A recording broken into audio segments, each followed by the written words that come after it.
Mr. President, Marshals, members of the Sejm, and members of the Senate. I am very conscious that in standing here, I am standing at the heart of Polish democracy. Thank you for inviting me to do so. It was an invitation I was proud to accept. During the years of Europe's division, the idea that a British sovereign should address a freely elected Polish parliament would have seemed fantastic. But so much that has seemed fantastic in those years has become reality. Poland and Britain were far ahead of their time in creating free and effective parliamentary institutions, each at either end of Europe. And both parliaments have seen dramatic moments in the history of their nations, none more notable than in the great Sejm which created the Constitution of 1791, that model of enlightened thought. Our dynastic, commercial, and political contacts over the centuries have been rich and varied. One of my very distant forebears, King Canute, was the nephew of your King Boleslav the Great. The most famous pretender to the British throne, Bonnie Prince Charlie, was born of a Polish mother, the granddaughter of King Jan Sobieski. Poland's links with Scotland have always been especially strong. More recently, General Sikorski, the leader of your government in exile during the last war, was a friend of my father. In 1940, my father sent a message to your president. In it, he said, "We are proud to have at our side the heroic Polish Army, Air Force, and Navy, which have covered themselves with glory during the last 12 months. As our two countries fought together against tyranny, I remember the Polish national anthem being played each week on the BBC, along with those of our other gallant allies. And we will never forget, in my country, the courage of the Polish pilots, part of the few to whom Churchill rightly said so much was owed. If Poland had not stood with us in those days, who knows, the candle of freedom might have been snuffed out. The war joined us, but later divided us. For 1945 did not bring liberty to all. The Poles who stayed in Britain founded a community which has given much to our national life.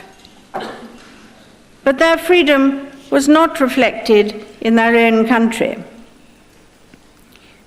The scars and divisions which were left by war caused injustice and bitterness, some of it directed at friends and erstwhile allies. Last year, as we celebrated the anniversary of the Allied victory in Europe, we knew only too well that for Poland, the fruits of victory were postponed. So we rejoiced all the more at Poland's recovery of full sovereignty and at your decision to seek membership of European and Western institutions. We strongly support the enlargement of the European Union and NATO. We are in sympathy with your aim to join these bodies, and we are determined that that aim cannot be subject to a veto by any other country. Poland needs Europe, but Europe also needs Poland.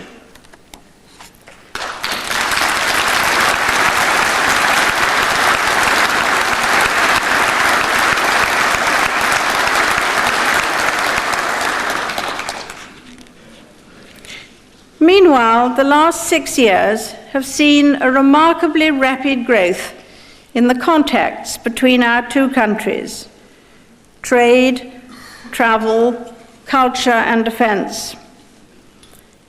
In Bosnia, for instance, our soldiers are together trying to preserve the peace.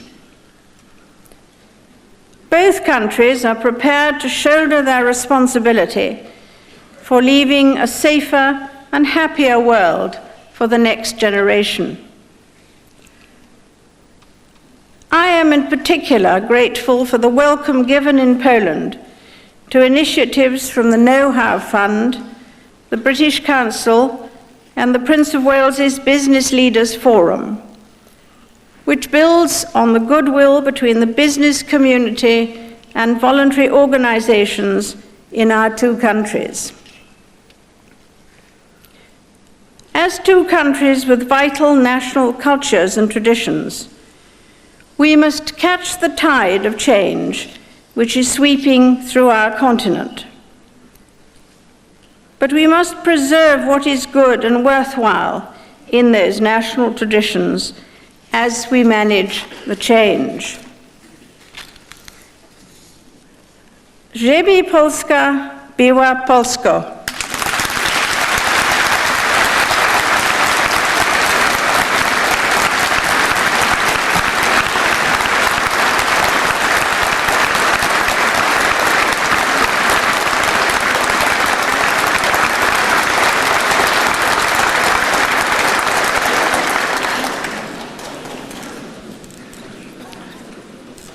Mr. President, Marshals, members of the Sejm and Senate, Prince Philip and I thank you for your hospitality and wish you well.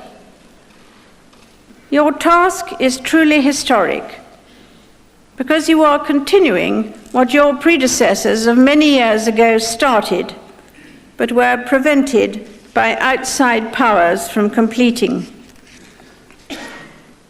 May I quote to you from your 1791 Constitution? It refers to Poles willing to profit by the present circumstances of Europe and by the favorable moment which has restored us to ourselves, prizing more than life and every personal consideration, the political existence, external independence, and internal liberty of the nation. Those words could describe the situation of Poland today. You have challenges aplenty, but you have the faith and the hope to meet them. We in Britain will be with you all the way.